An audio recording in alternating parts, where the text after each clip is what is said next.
Good afternoon, ma'am. Good afternoon, ma'am.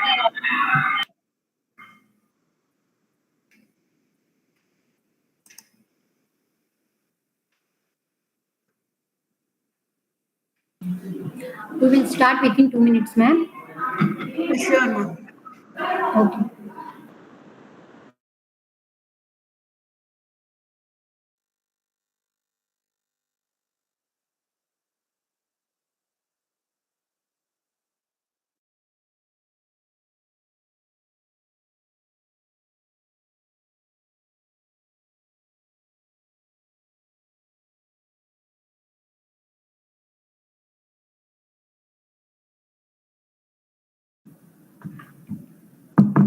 Good afternoon, one and all. I am B. Krishnaveni, Assistant Professor in CSE Department.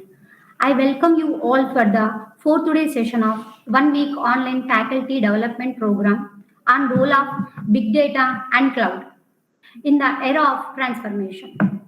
It's my immense pleasure today's researcher, Dr. C. Shoba Bindu, ma'am, a distinguished professor and director of FDP. Ma'am is a distinguished individual whose academic journey has been marked by her excellence, graduating with a BTech in Electronics and Communication Engineering in 1997. Ma'am went on to achieve milestones, obtaining an MTech in Computer Science and a PhD in Computer Science and Engineering.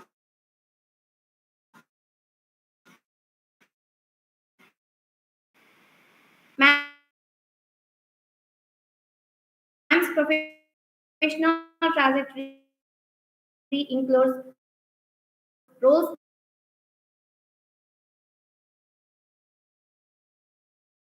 Ma'am has earned numerous accolades, including the Outstanding Scientist Award 2016, the Best Engineering Teacher in AP and TS 2016 by ISTE, and the prestigious Shrestha Akhtar Memorial National Award for Best Women Engineering College Teacher in 2017. A true luminary in her field, Ma'am is a gold medalist in BTech, a university topper in MTech, and a fellow of Andhra Pradesh Academy of Science. Ma'am's dedication to education is reflected in her role as a life member of ISTE, CSI, IAE, and CSTA, along with being a fellow of IE and a senior member of IEEE. With over 150 journal papers, numerous conferences, and an impressive list of guided students, her impact on the realm of network security, wireless networks, cloud computing, and machine learning is unparalleled. She is inspiration to all the women who wants to achieve their goals in future. Thank you, ma'am. Thank you, everyone. Thank you, ma'am, for introducing me to the audience. Is my presentation visible, ma'am? Yeah, ma'am. Yeah. 21st century, wherein there are a number of revolutionary changes that are being characterized by this industrial revolution in terms of making use of this ubiquitous and mobile internet, cheaper, smaller, stronger sensors, and artificial intelligence, machine learning, industrial revolutions, and now we are on to the fourth industrial revolution. So let me have a quick look up at this four industrial revolutions that has happened. So the first industrial revolution started in the 18th century, and that was based on the mechanization through the steam engine. And the second industrial revolution, which took place in 19th to 20th century, was based on the mass production through electrical energy.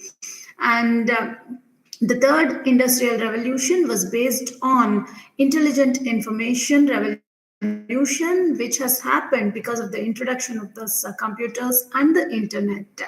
And now we are in the fourth industrial revolution, which is intelligent information technology, wherein the intelligence and the information are being used together in this particular fourth industrial revolution, which where we are making use of different technologies like the artificial intelligence, mobile computing, cloud computing, big data, internet of things, etc. are being used. So this digital transformation has led number of industries adapt this, and that the productivity of the industries have been increased because of this industrial revolution that has happened because of this intelligent information technology. So 5G has been launched now, wherein you can observe that the speed has increased from that of LTE by 280 times that we have seen. And also the 5G is offering us 70 times faster speed than that of the 4G. So lot of changes are happening in the industry because of all these technologies that is contributing to the development in the society.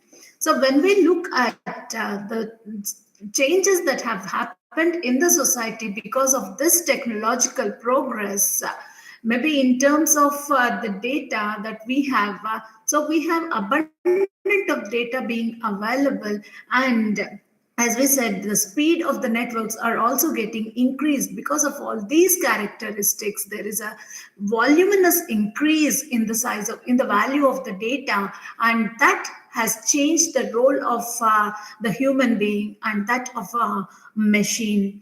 So because of the technology disruption that is happening, so the data comes from every domain. In every domain, we have lots of data being generated in a minute or so. So the data can be coming from either the web, maybe the web content, maybe the link structure, maybe stock exchange, the insurance, telecommunication. In corner, we are getting the data. So when we look at the data that is being generated in the internet in 2013, in a minute, we can see that we have abundant of data that is being generated. Say when we take up the WhatsApp messages itself, in a minute we have 18.8 million text messages being sent within a single minute in 2023, and that the data is growing because of the digital disruption that has happened. So this volume of data that we have, is it useful to us? Will it have any usefulness for the society also? So the data that we are generating, mostly 90%, 99% of the data that is being considered as the junk, and only 1% of this data provides us with some sort of informative information here. So that is what we need to get. So nowadays we say that data is the new gold, and we need to extract this 1% of the data from the 100% of the data that is available. 1% of the data which is good, that has to be mined, that has to be taken up. So how are you going to pick up that particular 1% of the data that is required and useful to us? So such a volume of data is what we term as a big data. So this big data which is available can be either structured, semi-structured, or it may be a unstructured data. So when you have large amount of data that is available, there should be some means wherein you have to infer some other some information out of this, which can lead to some progress in the organizations, are so set of analytical tools that are required.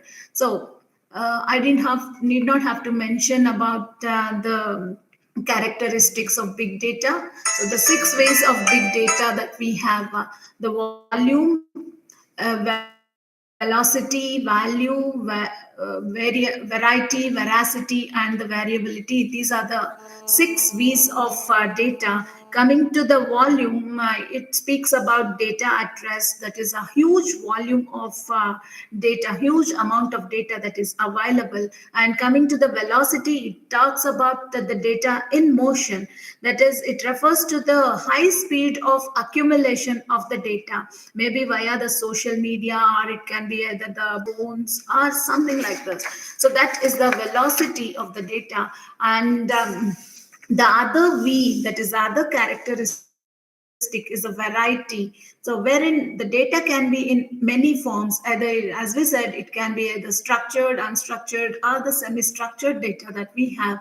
And the other one is a veracity, where the data in doubt, that is, it refers to some sort of inconsistencies and uncertainties in the data. And that is, we talk about the data that is available may sometimes get some sort get messy over there, and the quality and the accurate value. So the bulk of the data, if you have bulk amount of data which has no value, is of no good to a company, right? Information, it will be of no use that we have. The other one is a variability. So the data can be variable, that is the heterogeneous, and that may be driving from different forms, driving in different types and the forms. So these are the six of big data. So these are the, so as we said, only 1% of the data analysis on the data, so that it can provide us a way wherein we can improve the organization's reputation, or maybe the uh, mm, excuse me, maybe you can increase the productivity of the of a particular firm or so. For that, we need to have some sort of analysis on the data that is being done. So these are the various tools that are there for big data analysis. Like Apache HBase can be used for storing your data. That is, NoSQL database is the Apache data analysis platform. And for messaging system, we can make use of Kafka. And for data warehousing, Hive can be used. So these are the various tools that we have for big data analysis. So when we have such a large amount of data that is being generated from every organization, can every organization offer to store all this voluminous amount of data? So can they have their own data centers for storing all this information? It may not be possible for small to medium enterprises to maintain their own data centers to store this amount of data, and hence the client, these particular customers, these particular organizations, they may require to store the data in a place where they can be available at any point of time and at anywhere. They'll be able to access that information. Is there any such platform wherein they can access the resources at any time and from anywhere? And also they make use of a platform to run their applications, and that it provides a high-end server for them. Is there any such platform? So that is the need for the client. So that for that, the solution is we can go for a cloud computing, where the cloud stores this voluminous amount of data, and that provides storage as a service for the users here. So when the data is being stored on the cloud, as we said, the cloud that we have, it has a property that it can be a multi-tenant system, where multi-tenancy is one of the properties of this particular cloud, where a number of users can make use of the same storage medium for storing their data. If that is the case, how do we secure your information? That is of major concern. So before we go for that, we'll just have a look at how the cloud computing has evolved. So the cloud computing has evolved, like in the initial version, it is that the internet connectivity is being provided in the beginning by this internet service providers, which quickly proliferated to provide access to the internet for the organizations and individuals, and that is ISP 1.0. Later, this ISPs consolidated, and they have searched for other valued services that are being provided, like providing access to the email and the servers at their facilities, and that led to ISP 2.0. So this version, ISP 2.0, has quickly led to specialized facilities for hosting the organization servers also, along with the infrastructure, so as to support them and the applications which are running on them. So these specialized facilities are known as the collation facilities, which is ISP 3.0. And this collation facilities have proliferated, and then they became commoditized. And the next step in the evolution was the formation of this, what is known as ASP, that is application server providers, which has focused on a high value added services, like providing specialized applications for the organizations, and not just the computing infrastructure. That is the ISP 4.0. That is similar to that of software as a service being provided by the ISPs here. And later on, even the platform and the infrastructure are also being for the cloud computing, where it defines cloud computing as a model for enabling ubiquitous, convenient, on-demand network access to shared pool of configurable computing resources that can rapidly provision and released with minimal management effort or service provider interaction. So this is the definition of cloud computing being given by the Institute of Standard Technology. And this is the architecture that is being given by NIST, where it specifies what are all the essential characteristics of the cloud and what are the various service models, cloud service models, and cloud deployment models. These are the models that are being provided by the cloud. So the essential characteristics of the cloud includes on-demand self-service, where the users can provision the resources and the services as and when they need them, without requiring the human intervention with the service providers. And broadband network access, where the services are being made accessible over the internet via the standard protocols and the devices. And the resource pooling, so where the computing resources are pooled together uh, to serve various users, multiple users, allowing them to effectively utilize the resources, and also goes for some sort of scalability also. And the rapid elasticity. The resources can be scaled up or down quickly to meet the changing demands. And the next characteristic is the measured service, where the cloud service uses can be measured, monitored, and they can be built based on the actual consumption made by the clients. So these are the can be utilized as a service, provisional machine storage and the networks according to the requirements of the end users. So this infrastructure as a service providers, they include like Amazon Web Service, EC2, Azure virtual machines, and Google Compute Engines are some of the service provider IaaS providers. And coming to the next one, that is a platform as a service. It offers a platform for developing, testing, and deploying the applications of the clients. So, where the users can focus on the application development without worrying much about the infrastructure management by making use of this particular service PaaS.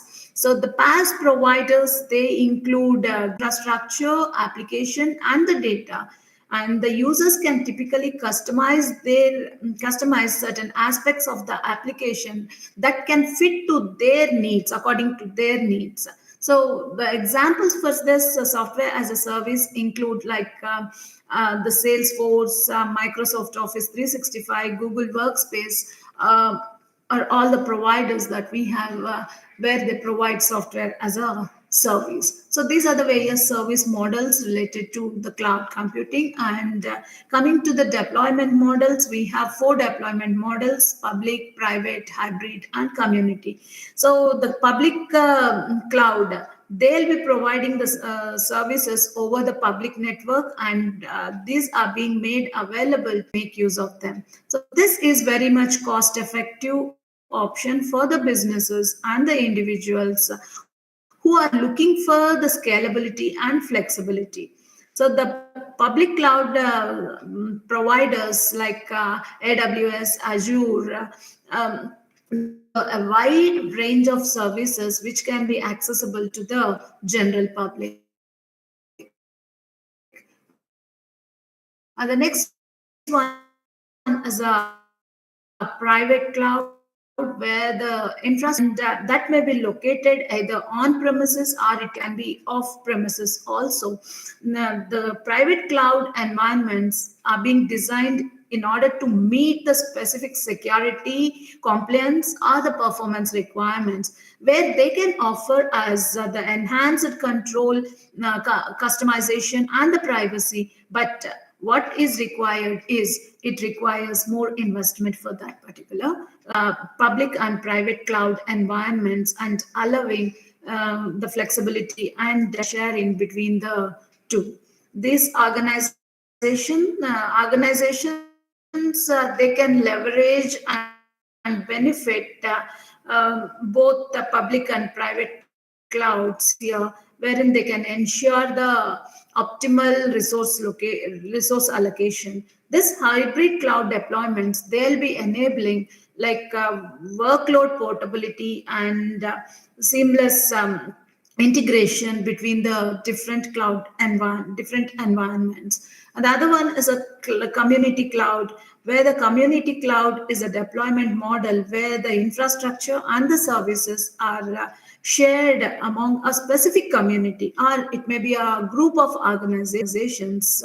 So it can cater to the needs of a particular community, maybe such as government agencies, or it can be some sort of educational institutions or some research organizations. So this community cloud, it provides a cost-effective solution, while it also addresses the specific requirements and the compliance standards of a particular community. So these are the various elements of the cloud computing. And when we look at this particular picture, the typical service cloud service context, where you have an enterprise that maintains workstations within this enterprise LAN, or maybe a set of LANs that are being connected via a particular router through the network, or maybe the internet to the service providers. This is the cloud service providers that we have. So the cloud service providers, they'll be maintaining section of the servers which they'll be managing through wide variety of network management and security tools. So in this figure, we can see that the cloud infrastructure is a most common architecture that is being used. So this is the cloud computing context, cloud service context, where enterprises will be connecting to the cloud server via the internet. So these servers, they offer us variety of services like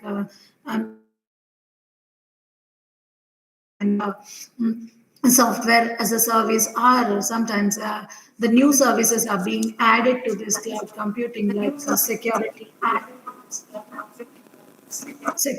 as a service,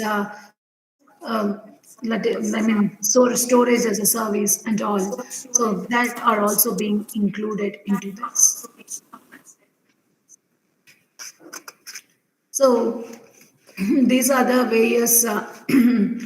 This is the NIST cloud computing reference architecture, where we can see that there are 5 major actors that are being involved in this cloud computing conceptual model, like the cloud customer is a person or it may be an organization which maintains a business relationship with, and that makes use of the services from the cloud service providers. And the cloud service provider, this is a cloud service provider where it may be a person or an organization or an entity which is responsible for making a service being available to the clients who are interested in getting the cloud services.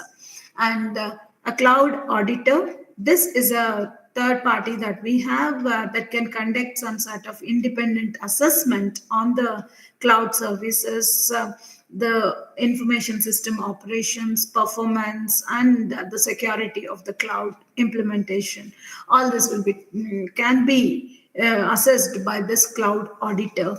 And we have a cloud broker who is an entity that manages the use, performance, and delivery of these cloud services. And he negotiates the relationships between the cloud service providers and the cloud customers. And the other one is a other actor here is a cloud carrier who is it is an intermediary that provides the connectivity and transport of the cloud services from the cloud service providers to the cloud customers. So these are the five actors that are being involved uh, in the cloud service context. So these are the various cloud service providers where Amazon Web Services, they'll be providing infrastructure as a service. Salesforce, as we said, they provide platform as a service. And the organizations like IBM, it provides cloud infrastructure. Sun also provides IBM cloud infrastructure as a service. And Microsoft, it is providing a platform as a service. So we have different service providers which are providing different services to the customers or to the clients.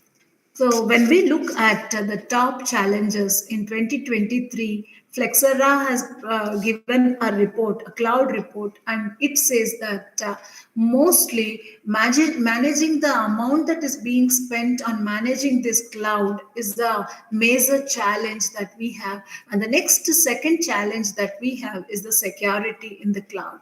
So this is the major challenge that we have, along with this spending for managing the cloud. So we'll be looking at this particular aspect of the cloud challenge, that is the security. So when we look at the security, so these security controls in the cloud computing are very much similar to that of how we control, how we provide security controls in any other IT environment. But there is some difference that we have over here, like because of this operational models and the technologies that are being used to enable the cloud service, cloud computing may present some sort of risks which are specific to this particular cloud environment. So, so the enterprise may lose a substantial amount of control over the resources, the services, and the applications because we are outsourcing the data to the cloud here. So, but these customers, they have to maintain the accountability for security and privacy policies here. So, the Cloud Security Alliance listed the following as a top cloud specific security threats. And they have also specified some sort of countermeasures for these threats. The one threat is abuse and nefarious use of cloud computing. That is like for many cloud service providers, when you want to register and begin, it gives us a very simple interface. And also for a few of the cloud service providers, they are offering free limited trial periods also. So this can enable the attackers to get inside to the cloud and perform some sort of attacks, the spamming and maybe malicious code attacks, denial of service attacks like this. So platform as a service providers have traditionally, when we look at, they have suffered most from this kind of attacks, denial of service, malicious code attacks, spamming attacks. So there is a need for countering all these sort of attacks. So the countermeasures that are being suggested include strict initial registration and validation processes, and enhancing this enhanced credit card fraud monitoring and coordination, comprehensive introspection of customer network traffic, and monitoring public blacklists for one's own network blocks also. And these are the countermeasures for this. And the next threat that we have is regarding the malicious insiders. The persons who are working inside an organization also can cause some sort of damage here. So we need to counter these sort of malicious intruders also. The countermeasures for this includes enforcing the strict supply chain management, and conduct a comprehensive supplier assessment, then specify the human resources requirement as part of the legal contract, require transparency to into overall information security and management practices, as well as compliance reporting, and where they have to determine what sort of security breaches are happening. All this have to be notified here. So these are the countermeasures for malicious insiders. So the other threat is insecure interfaces and the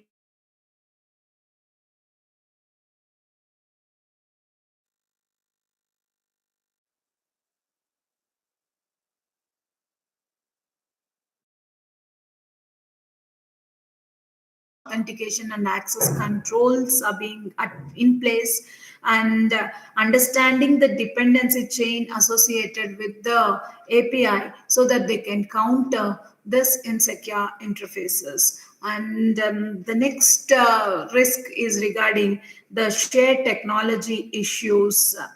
Um, uh, Wherein when you look at sharing the infrastructure, so this makeup this infrastructure um, to offer strong isolation properties for a multi-tenant architecture, and hence we have to consideration and provide the countermeasures, which include implementing the security best practices while you are installing and configuring the system, and monitoring the environment for unauthorized changes or the activities being done, promote strong authentication and access controls for administrative access and operations, and enforcing the service level agreements for patching and vulnerability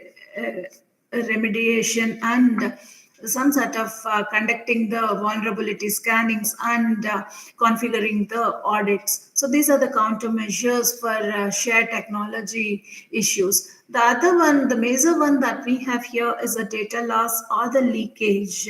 So for many clients, this is the most devastating impact will be because of the security breach, like loss of data or leakage of the data that happens. So the countermeasures for this include like implementing a strong API access control and performing some sort of encryption and provide the integrity for the data during the transit while the data is being transmitted, or analyze the data protection at both the design as well as at the runtime also, and need to implement a strong key generation algorithm here, like storage management and the destruction practices all has to be enforced onto the cloud, onto the users, so that they can have a better security of the data. So the other risks include accounting or service hijacking, where the countermeasures can be where you need to prohibit the sharing of the account credentials between the users and the services, and go for a two-factor authentication instead of a single-factor authentication. And for the other risk is unknown risk profile.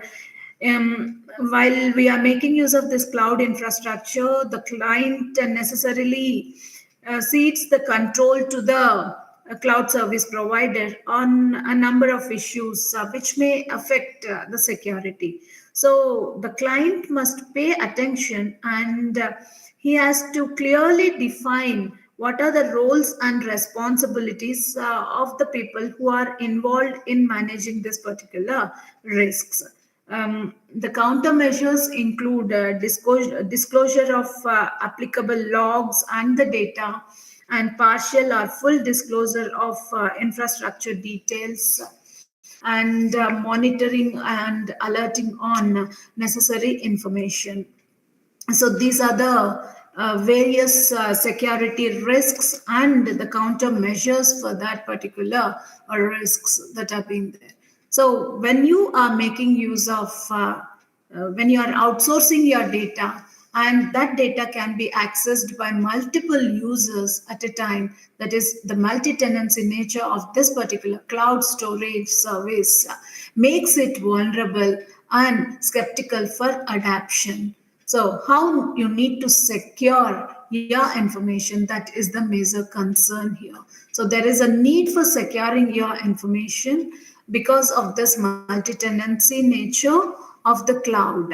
So how exactly we are going to secure? So before we go for that, the cloud also offers support from IaaS, PaaS, and SaaS. It also offers storage as a service. This is one of the most amazing services of cloud computing service for providing the cyber storage or online remote storage. So this remains independent of the client system and the platform that it makes use of. So this is a business model where the large companies, when they have their own data centers, they can provide space on rental basis to the smaller companies or the individuals, and that can be a good alternative for a small or a mid-sized business which lacks the capital budget and or the personnel to implement and maintain their own storage infrastructure. So this also becomes a way to mitigate the risk. This also paves a way to mitigate the risks in disaster recovery and provide long-term retention of the records and enhance both the business continuity and availability. So this storage as a service, it gives the assurance of the following things which are of utmost importance to the clients, like it offers us with the security. So you would want to make sure that the data, once you have placed it onto the cloud, is more secure than is provided more security than that of the data that you maintain for yourself.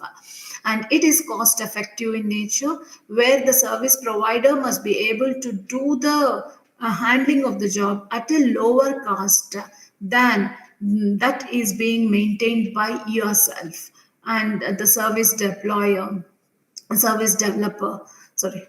The data that you're about to share goes to a trusted source, and who takes the reliability and gives the assurance that the data will always be available, and whenever we require you can access that particular data.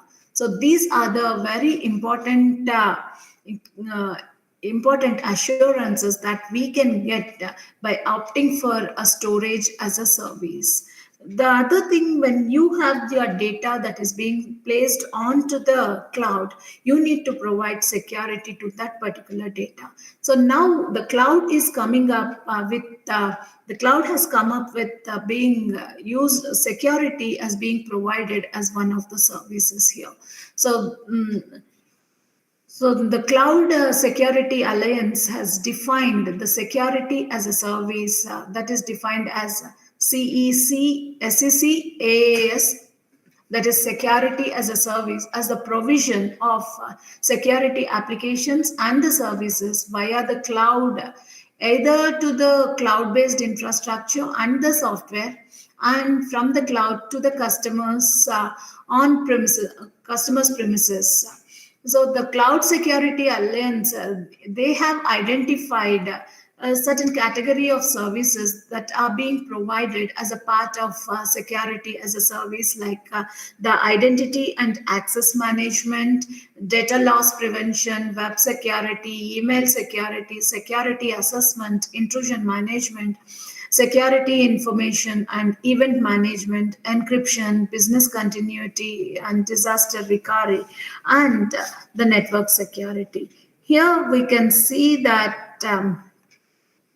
so these are the various elements that are being provided by the cloud as security as a service. So the identity and access management, it includes this identity and access management. It includes the people, processes, and the systems that are being used to manage access to the enterprise resources, by assuring that the identity of the entity is verified, and then it is going to grant the correct level of access based on the entity that is being assured. So one aspect of this identity management is identity provisioning, where it has to do with providing the access to the identified users, and then subsequently providing access to the information or maybe denying the access to the users when the client enterprise designates such users as they can no longer make use of the resources that are available pertain to a particular enterprise in the cloud. So you are going to identify that particular user. Once the user is identified and based on the access permissions that he has, he can access the resources. That is what is the identity and access management. And the other service that is being provided is the data loss prevention. So this is like monitoring, protecting, and verifying the security of the data that is being stored in the cloud, that is at rest, or it may be the data during the transmission also, or during the processing also. You need to provide security. So this is, you have to monitor, protect, and verify the data. The data can be at rest, or it can be in motion, or it can be under process also, or that is in use also. So the next thing that we have is a web security. This is a real-time protection offered either on premises by making use of the software or the appliance installation, or maybe via the cloud by going for a proxy here, or it can be redirecting the web traffic to the cloud service provider. So this, because of this, it provides an added layer of protection on top of the things, like you can have the antivirus to prevent the malware from entering the enterprise via the activities like web browsing. In addition to protecting against the malware, a cloud-based web security service might also include something like the usage policy enforcement, data backup, traffic control, and also web access control here. So the other thing is like web-based email service, security service, for which uh, you are going to provide control over inbound and outbound emails. Thereby, you are going to protect the organization from some sort of phishing or the malicious attachments, enforcing these corporate policies. Such as acceptable use and prevention, again the spam prevention, all this can be enforced by going for this email security. So the other thing is like the security assessment that can be done by the third party auditors of the cloud secure services. And the next thing is like intrusion management, which encompasses this intrusion detection, prevention, and the response. So the core implementation of this particular service um, can be done by implementing the intrusion detection systems, intrusion prevention systems at the entry of the cloud and on the service on the servers that we have in the cloud. So these are the various uh, elements that can be involved in security as providing security as a service. Here we have something like encryption can also be provided here, which offers as data can be rendered into an unreadable format here by making use of encryption, so that it can offer security to the data at rest in the cloud, or maybe to the traffic, email traffic, or maybe client specific network management information and the identity information. All of them can be secured by making use of this encryptions. So, and the other thing, as we know, network security is also a vital role where this network security, it consists of the security services that allocate access, distribute, monitor, and protect the resources, underlying resources that are being used for delivering the data. So the services may include like the perimeter and the server firewalls, and protecting against the denial of service attacks and all those things. They come under this network security. So these are the various elements that are being included in the security as a service. Now, when we talk about the information security, we know that there are three aspects in which you are going to provide security to. So the three, which is what we call it as a triad, a security triad, like the service triads that we have, where you need to provide security services like the confidentiality, integrity, authentication, and availability services. These are the various services that we have, which are to be provided for the data, either it is at rest or during the transmission. You need to provide these security services, where you need to ensure that the data that is being stored on a server will not be accessed even by the cloud service provider also. That is, you need to prevent access to this information from unauthorized users, as well as even from the cloud service provider also. And that you have to be ensured that the data is always available for the clients, for the users who has hosted this particular data. So availability, and once the data is available, we need to ensure that the data is not being modified. There's no modifications that are being done to the data which is being stored in the cloud.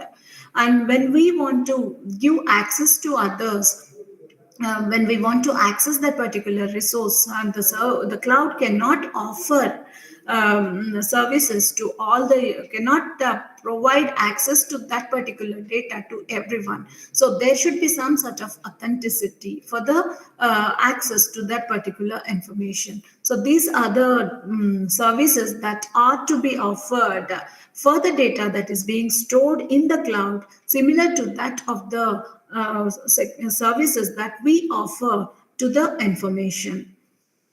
So the services that are to be offered are the confidentiality, availability, and integrity. So confidentiality, it refers to the protection of the data from unauthorized users, and that can be provided by making use of encryption. And the availability service, it ensures that the data is accessible by the authorized users as and when they need this particular service.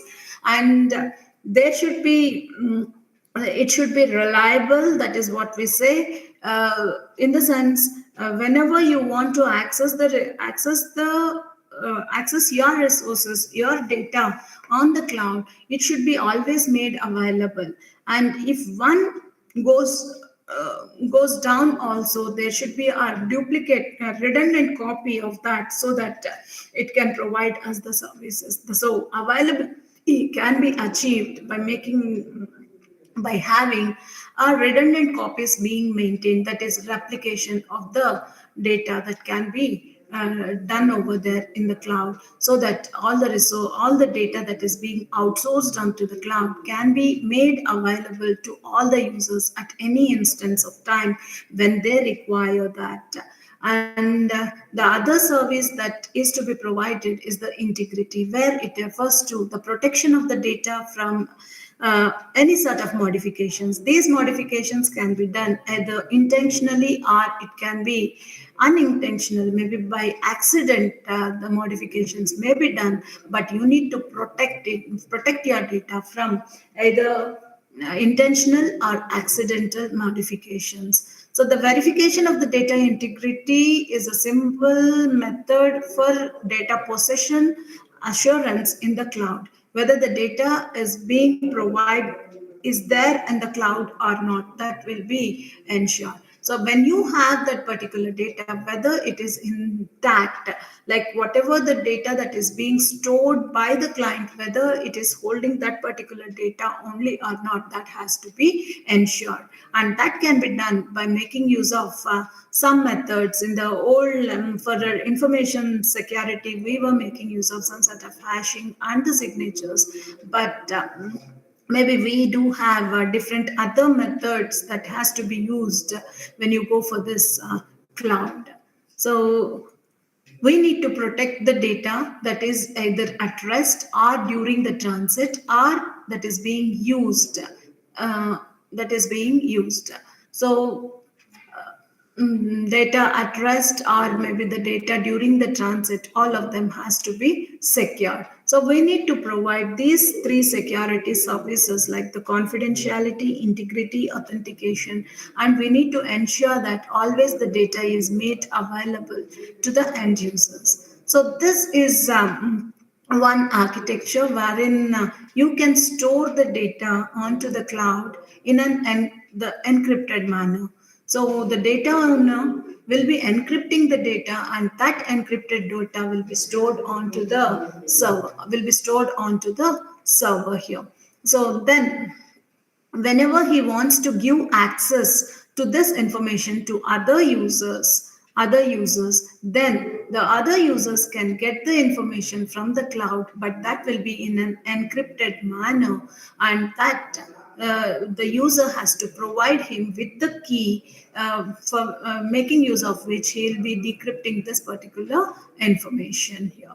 So this is one way of securing the data on the cloud, and that can be achieved by making use of either symmetric cryptography, or we can go for asymmetric key cryptographic algorithms. So when you go for a symmetric key cryptographic algorithms, both the encryption and the decryption will be done by making use of the same key here. So and this is the data owner. So the data owner encrypts the data with a key, with a particular key, and that encrypted data will be placed onto the cloud. And this user, the receiver, who will be receiving this particular message from the cloud, has to decrypt that so that he can read the information. In order for that, he should get this particular key with which he has encrypted, and that can be shared to the receiver by the sender or by the data owner through a private channel. A private channel can be used for distributing this, or we can have a key distribution center which generates this particular symmetric key, and that can deliver this particular key both to the data owner and to the receiver who wants to receive this particular information. This is symmetric key cryptographic algorithms, where the same key is used for both encryption as well as decryption. And on the other hand, we go for some sort of asymmetric encryption also, where this is also called as a public key cryptographic algorithm. And we go for a public key infrastructure over there, wherein the users, when they want to make use of this public key cryptography, they should have two keys. One is a public key and the other one is a private key. Public key will be known to everyone in the network, and the private key will be known only to that particular person. And whenever the data has to be encrypted, whenever the user wants to send a data securely to another user, to a receiver, then this particular sender will encrypt the data with the public key of the receiver and with the public key of the receiver, and that can be decrypted by the receiver making use of his private key. So that can be used for securing the information. So this particular public key can be distributed to the public by making use of this public key certificates to all the users who wants to send the data to this particular receiver. So this public key can be distributed by making use of this public key certificate, which will be issued by a trusted authority like a certification authority. So for this particular user with his identity, a particular public key will be issued, and that certificate will have the signature of the trusted third party, that is the certification authority. And making use of the signature of the trust certification authority, every user in the network can learn that this particular public key belongs to so and so user. That can be learned over there. So this is asymmetric key cryptographic algorithm that can be used over here. So the other way in which we can make use of this in a cloud environment is going for an ID based encryption. Here when we look at every user should receive a public key certificate, where the certification authority generates a public key, and then it certifies that so and so public key belongs to so and so user, and that the public key has to be distributed to all the others whenever they want to send the data securely to this particular users. So in order to overcome this particular public key infrastructure being maintained, we can go for some sort of what is known as identity based encryption here. So in the identity based encryption, so the identity of a user can be used for encrypting the data. That is, the public key can be the identity of the user that can be taken as a identity. Maybe some sort of email IDs can be used as a public key of the user, or maybe his fingerprint can be used as the identity of that particular public key of that particular users, and that can be used as a identity for that particular user, and that can be used for encrypting the data. So the public key here is the identity of the user itself. For example, it can be a email ID of that particular user that can be used as a public key. And corresponding to this public key, you need to have the private key that is being used by the user for decrypting the messages. And that can be done by making use of a trusted third party which generates the private key for that particular user for the corresponding identity of the user. So for the corresponding identity, they'll be generating the private key by making use of some master key. And here we have a private key generator, that is the trusted third party. Based on the identity of the users, they'll be generating the corresponding private key, making use of the master key. So this key can be used for decrypting the message which is being encrypted with the identity of the user. This sort of encryption is what we call it as a ID based encryption. And we can also go for the signatures here, like the signature in the sense here for for providing confidentiality to the data will be encrypted with the identity of the remote user. And if at all you want to ensure that the message has originated from so and so user only, then for providing authentication, you are going to go for some sort of signatures on that. Where if you are going, this user, if he is going to encrypt the data with his private key, that can be verified with the identity of that particular user by anyone else. So that is what we call it as a signature, where this is being done with the data which is known only to that particular user, and hence we call it as a signature. So for this, the sender makes use of his private key for encrypting that particular message, and that he is going to generate a signature for generate maybe you are going to make use of some one-way function over here on the message, and that one-way function maybe the hash function that we make use of. So the hash of that can be encrypted using the private key of the sender, and that can be attached to the message and is sent to the other end. So at the receiving end, this message is again hashed, and then this message which is encrypted with the private key of the sender will be decrypted with the public key of the sender, that is the identity of the sender. Thereby it will be getting the hash of the message. Now you calculate the hash on this message that is being received along with the signature. Then you verify whether these two hashes match or not. If these two hash values match, then it can ensure that the message has not been modified during the transit and that the message has originated from this particular user itself. This is how authentication and integrity can be ensured by making use of this identity-based signatures. So that is one technique that can be used for signature ensuring the confidentiality, integrity, and authentication of the data. So when you go for this identity-based encryption, so as we said, the public key is the identity of that particular user. That may be his email IDs that can be used as the public keys, and the private key corresponding to that will be generated by the private key generator, making use of some sort of master key here. So the first step that is involved in this is you need to generate a master key for a particular user. So once the master key is being generated, then for this particular identity, the corresponding private key has to be generated, and that will be done by the PKG by making use of this master key of this particular user, Alex. With his identity, it is going to generate the private key.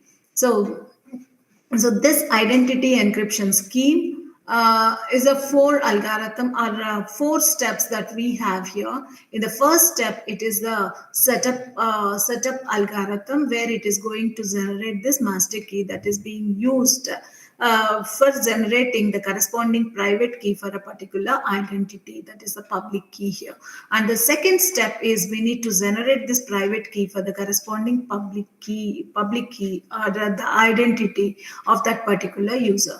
Then we go for the encryption, and once the encryption is being done and this encrypted data is placed onto the server, and when the receiver wants to receive this information, then he can make use of his private key for getting that particular information.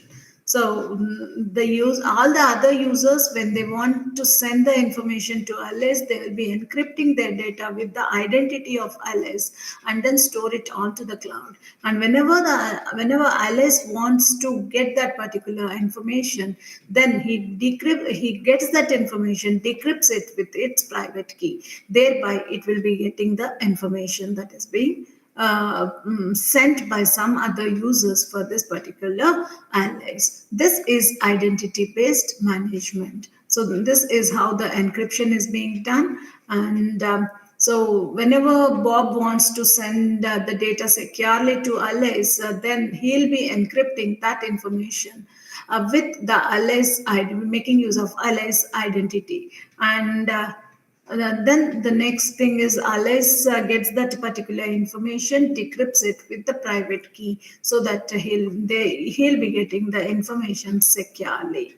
So here the advantage with this particular IDE scheme is that the receiver does not need to contact either the KDC or maybe the certification authority for getting the public key of this particular Alice, as we know, as we are making use of the identity of the Alice, which can be used for encrypting the messages to this particular user. So this is identity based encryption method that can be used even in the cloud services. Also, we can make use of this particular identity based encryption technique for ensuring ensuring the confidentiality of the data. As well, we can make use of identity based signatures for ensuring the integrity and authentication.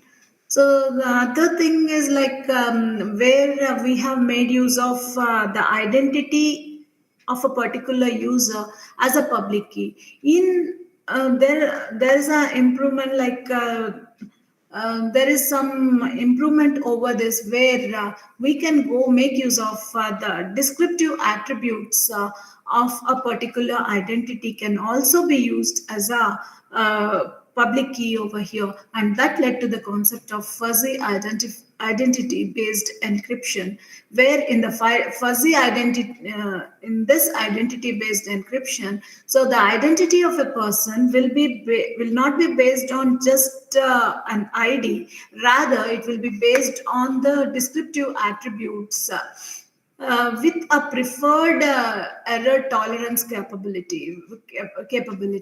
So the fuzzy identity based encryption, in fuzzy based identity encryption, these attributes are used as one's known public key here. So this also includes the step similar to that of the identity based encryption, where we require an algorithm for setting up the master key, and also we said that there can be a error tolerance factor also, which is a D that we have. So these values are to be generated first. So then the Alice identity W is being decided. Then we are going to decide on the attributes of this particular user. User for making use of that as a public key over here. So for this corresponding public key, you need to generate the corresponding private key, and you can encrypt the data by making use of this public key, and that can be decrypted by making use of the private key here. So the advantage here is with her private key, Alice can decrypt the messages encrypted with her own identity. She can also decrypt the messages encrypted with others' identity also. If the intersection between the identity of others and the identity of this particular user is greater than or equal to this error tolerance factor. So we'll see an example over here. So here the encryption can be done by making use of Bob's identity, and that can be decrypted by others. Bob can decrypt. Charles has encrypted the message with the Bob's identity, and that also can be decrypted with Alice if this intersection of these attributes is greater than the tolerance level, error tolerance factor. Say, for example, so these are the attributes of Alice, where this is the profile of that particular person, Alice, where he is in exam committee. These are the attributes, and he is a chair of that and system. So these are the various attributes of Alice, and Bob also has some attributes which are common to that of the Alice, like exam committee, faculty, system, USA. And Charlie also has some sort of attributes. So there may be some common attributes that we have among these users that we have in the network, and we are going to define what is the tolerance factor here. This tolerance factor of, for Alice is being defined as 2, and for Bob it is being defined as 3, and for Charlie it is being defined as 4 here. So when you go for this, whatever messages that are being encrypted by Charlie with certain properties can be decrypted by the Alice if any of the two properties are in common with the properties of the Charlie. So Alice can decrypt everything that Bob and Charlie can decrypt. Why? Because there are two properties which are in common with the Bob and Charlie.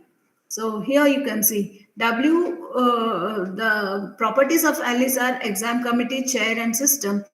Exam committee and system are present in all the characteristics of Bob and Charlie. And we are saying that the tolerance factor for Alice is 2. And hence, whatever messages that are being encrypted by Charlie and Bob can be decrypted by Alice. So if 3 match, if there is any 3 properties that matches from the that is being encrypted by Charlie can be decrypted by Bob. So Bob can only decrypt the messages which are encrypted with Charlie's identity. Why? Because the intersection of these two is 3.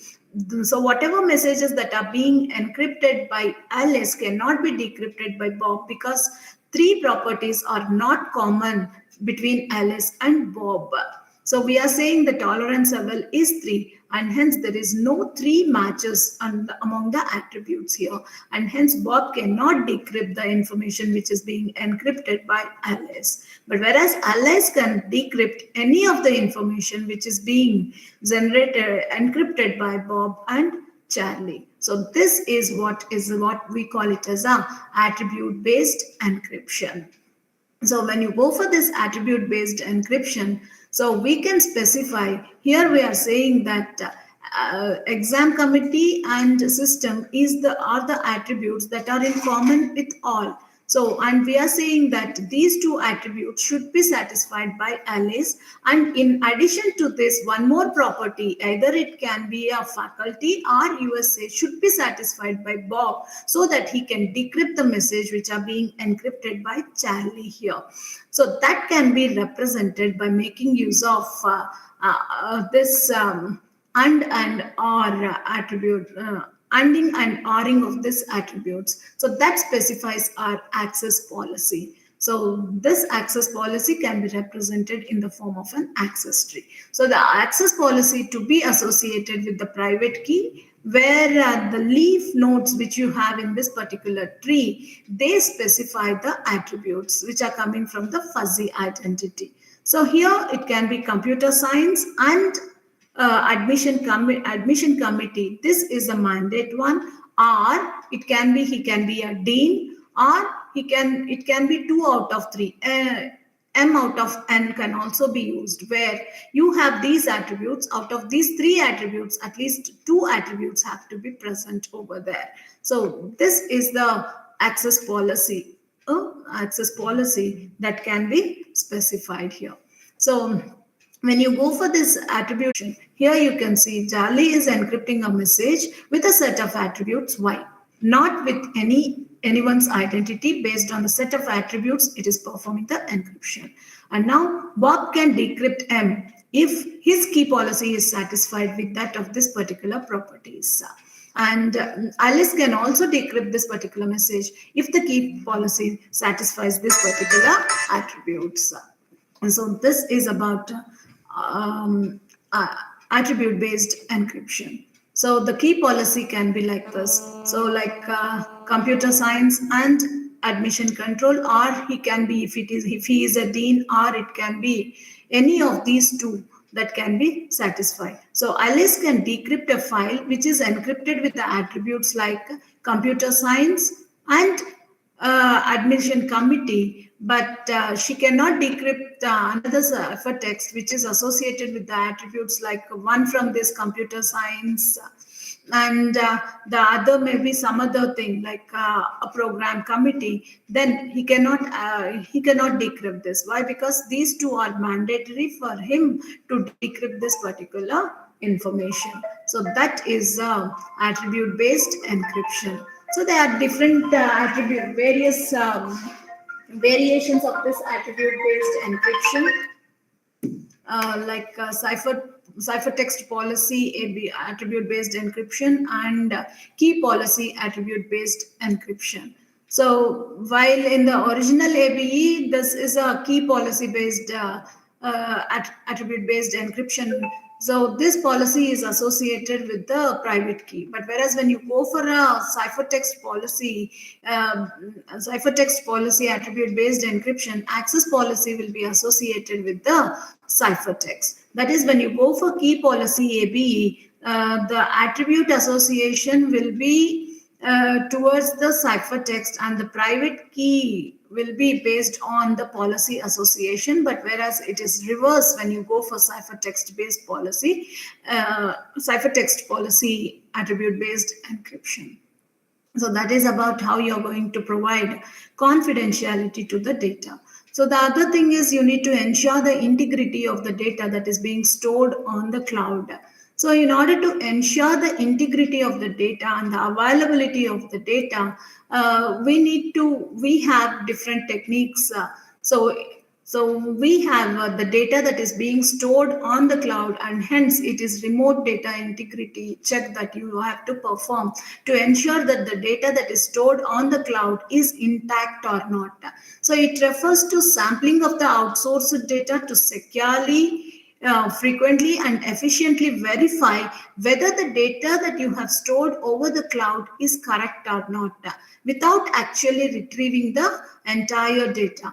So get the data, check, and then you can store it. But it takes a lot of bandwidth for downloading the entire data and then storing it. Rather, on the cloud itself, we can verify whether the data that is being stored on the cloud is correct or not. For that, we have different schemes, like it can be a private verifiable remote data integrity check, or it can be a public verifiable remote data integrity check. So when you go for this private verifiable remote data integrity check, it gives the rights to the data owner, right to data owner, to communicate with the cloud service provider to check the data integrity. And when you go for the public verifiable RDIC, it allows the third party rather than the data owner to verify the data integrity. That is, you are outsourcing another, you are taking the help of a trusted third party for verifying whether the data is being provided, whether the data that is being stored on the cloud is intact or not. That is public verifiable RDIC. And whereas when you go for private verifiable RDIC, you are giving the service provider, cloud service provider itself, the right to check whether the data is being maintained properly or not. That is private verifiable RDIC. So what are the techniques that we have, basic techniques that we have for verifying the data integrity on the cloud? So one technique is provable data possession. Whether the data is being possessed properly or not. So that is one technique that we have, where in this particular technique, we have two different phases here. One phase is a setup phase, and the other phase is where you are going to check whether the data is being stored intact or not.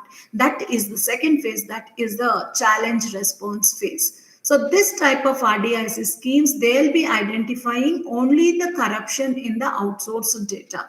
So what is that we are going to do in these two steps? In the first step, what is that you're going to do is whatever file that you want to store on the server, you're going to divide it into n blocks. And you're going to generate a block tag for each and every block. Maybe the hash value of that particular block can be used as a tag here. So for every block, you're going to generate the tag and then attach the tag with the block, and then you're going to store these blocks onto the cloud. And whenever you want to verify whether the data is being stored is intact or not, then in case of a public verifiable RDIC, you can make use of the trusted third party. So what this trusted third party will do is he selects some of these blocks. So here you have n blocks. Out of these n blocks, he randomly selects some C blocks, and that is sent as a challenge to this particular cloud service provider. And this storage provider, he'll be computing the aggregation of these blocks, and then the tags and then he tags it as a proof and then sends it as a response to this particular challenge.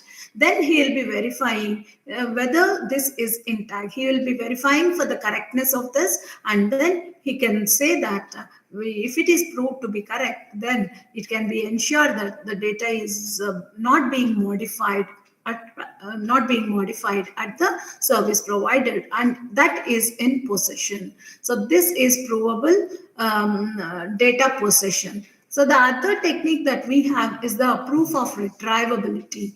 That is another technique where you are going to divide the data that you want to store it onto the cloud into number of blocks. So what you are going to do here is we are going to insert some sentinel blocks in between these blocks at different positions, and we are going to note where exactly these sentinel blocks are being placed over there. So that is being outsourced onto the client. So now whenever the client wants to retrieve the information, whenever the third party wants to verify whether the data is stored properly or not, then he'll be providing some some block numbers where the sentinels are being present. Then once this particular service provider provides us with all the sentinels, then it can be ensured that the data has not been modified in between. So after encrypting the file, the client embeds a set of randomly valued check blocks called the sentinels. So here the data will be stored in the encrypted manner. After encrypting, he'll be introducing this check blocks, which we call it as a sentinels, into the file. So then whenever the client wants to check the integrity of the data, then the client sends the challenge wherein he specifies the positions of a collection of these sentinel blocks. Then the server returns the sentinel values corresponding to the challenge. In case if the service provider fails, then you can be ensured that there is some discrepancy that has happened, and we, as the data is being encrypted, we can employ some sort of methodology for recovering the corrupted data here. So this is what we call it as a proof of retrievability. So there are other schemes that we have which makes use of the public key infrastructure, and the other schemes, RDIC schemes, are also there, which are based on ID-based signatures. And in most of these, the common problem is many exponential and pairing operations are being required where you want to implement this particular RDIC scheme. So what can be done here is instead of going for this and PKIC and all those things where you need to go for certificates and all. So instead of that PKI, without going for a PKI, we can go for what is known as a certificate-less RDIC schemes can be used, where it reduces us with the the distribution of the public key certificates here. So this is a model for cloud certificateless remote data integrity check, where there are four entities that are being involved over here. One is the user, who is the one who outsources the data to the cloud, and that can be an enterprise or it can be an individual. And this is a cloud server which provides the significant storage space for the user to store their data in the cloud. And this is a trusted third party that we have, where it has the expertise and the capabilities for performing this integrity check on behalf of the user on his request.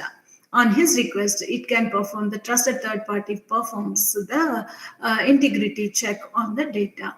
And there we have a public private key generator who generates the partial private key of a user based on the identity information and the master secret key. So that will be partially generating, and this user will be generating another partial other half of the key. Thereby the entire key will not be generated by the private key generator itself, and thereby you can reduce the loss here by making use of this sort of model. And this is the RDIC model which has been proposed by one of my scholar, where we have implemented this particular CL RDIC scheme in two phases, where the first phase is the pre-processing phase and the other one is a integrity verification phase that we have. In the pre-processing phase, again, it includes the algorithm for setting up the parameters which are required for generating this particular master secret key and the other public key parameters. And then we have to extract the partial public key here based on the identity of the user and the master key. We are going to extract the partial private secret key. Once that is being done, you need to set up the secret key, set secret key value, where it takes the identity, user's identity and the system public parameters as the inputs, and then it chooses randomly some secret value, and based on that it is going to set up a secret value here. And then you're going to set the corresponding private key for that, where it takes the partial private key and the secret value as the inputs, and a user full private key. By concatenating this user's partial private key and the secret value that he has generated for himself, making use of that, he'll be generating this private key. And then the corresponding public key will be set by combining the secret value with the KGC's key generation center's public key parameters. And then we are going to generate the signature over that. And that it takes the public key parameters, the ID, and the key that is being used. And you are going to encrypt this particular, generate a signature on this particular file.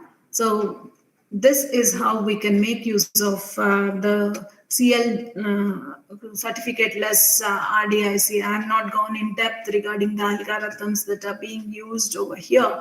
Rather, this is an overview of how you can make use of certificate-less cryptographic algorithms also for ensuring the integrity of the data that is being stored on the cloud.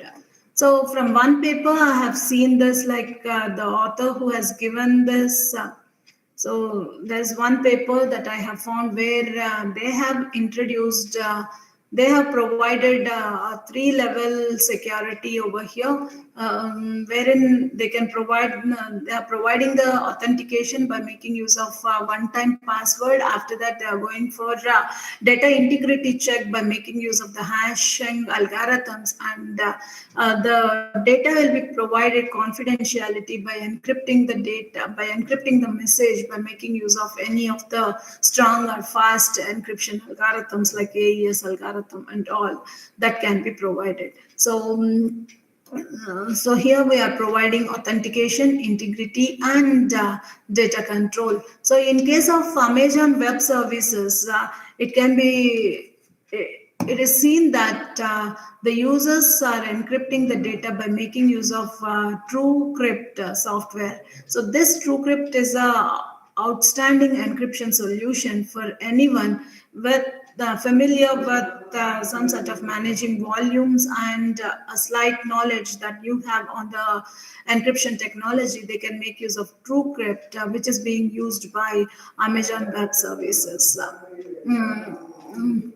So this TrueCrypt is a computer software program which primarily focuses on providing data security by encrypting it before it is returned onto the disk, and then performing the and decrypt this encrypted data after it is read from the disk. And that this TrueCrypt also make use of the three methods, uses only the three methods like AES, or it can be a serpent, or two-fish. So these are the encryption algorithms that is being used by TrueCrypt algorithm. That one of the author has proposed is the data security model with the three levels of defense. As I said, one is providing strong authentication, which can be achieved by a one-time password, and the data is being encrypted by making use of maybe a strong and fast encryption algorithm like AES algorithm, and then fast recovery of the user data. So this is the model that they have proposed, and so the authentication, this is being done by making use of the OTP, where the user will be providing the email and the password, and finally account password will be provided, where he'll be getting one-time password, and that also has to be provided here. This OTPs are being generated by making use of the hash functions.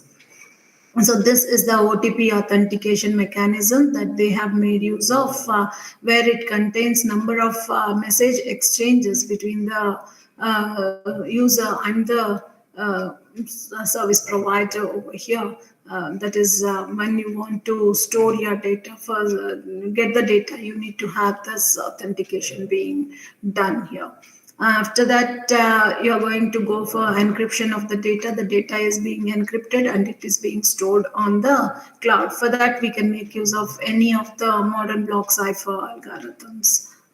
Or it can be a stream cipher algorithm like RC4 algorithm can also be used over here for encrypting the data. So this is the encryption and decryption process that they have proposed, where they have encrypted the data, and that encrypted data is being stored onto the cloud. And then whenever the receiver wants to get that information, they can get the information from this, and then they are going to decrypt it by making use of this asymmetric key cryptographic algorithm, where they have to share this particular key. So key management issue is a major task over here, and that for that they have to have a solution for distribution of the key. And ensuring the integrity of the data can be done by making use of this hash functions, where you are going to hash the data that whether the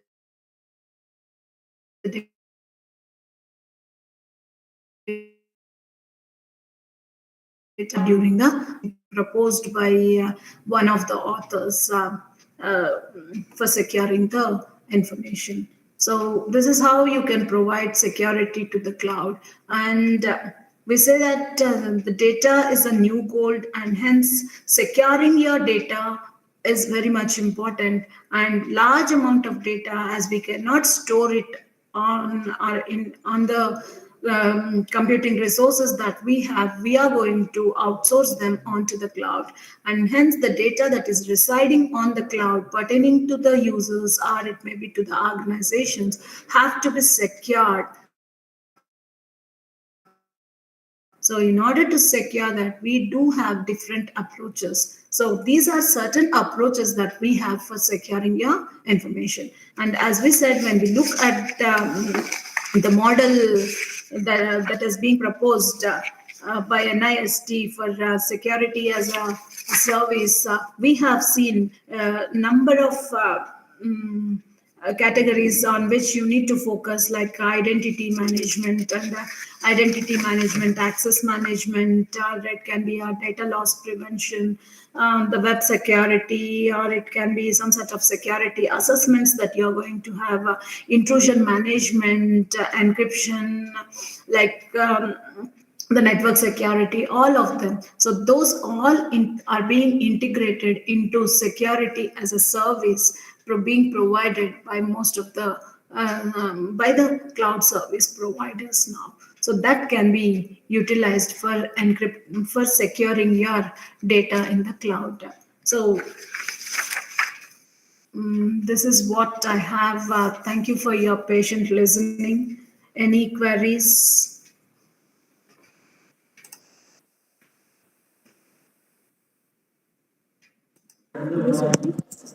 Excuse me, ma'am. Yes, ma'am. Ma'am, there is a doubt. How can users securely store their private keys, ma'am? Storing of the private key should not be done anywhere. Rather, you need to remember, if at all you want to store your private keys, then you can go for encrypting your private key by making use of some sort of encryption algorithms, by making use of some sort of passphrases that can be used, so that we can remember that particular passphrase, and that passphrase can be hashed so that you can get a random value that can be generated, and that can be used as a password for encrypting your private keys. Okay, ma'am.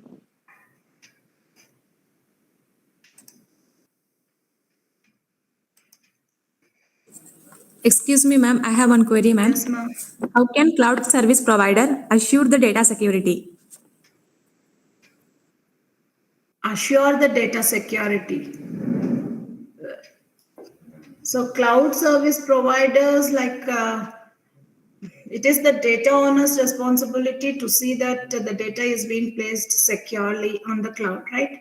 So, you need to encrypt the data and then store it onto the cloud. So cloud service provided, after all, he provides some services to you, like maybe the storage as a service. And it is the responsibility of the data owner to see that the data that is being outsourced has to be kept secure.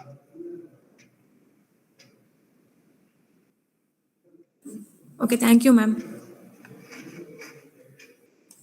Ma'am, one more question, ma'am. Yes. When we can compare symmetric and asymmetric encryption in terms of cost, which one is better, ma'am? Symmetric cryptographic algorithms are better. Why? Because the operations that we are going to make use of there are very simple. But whereas when you go for asymmetric cryptographic algorithms, maybe like RSA algorithm, there it involves exponential operations, which is cost effective. And hence, for Okay, encrypting ma'am. the Thank data, you. we need to go for symmetric cryptographic algorithms.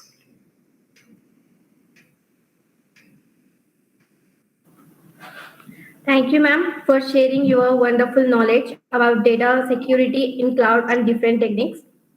Thank you, ma'am, to present here to make with time with us. And Okay, thank you ma, all thank you. participants.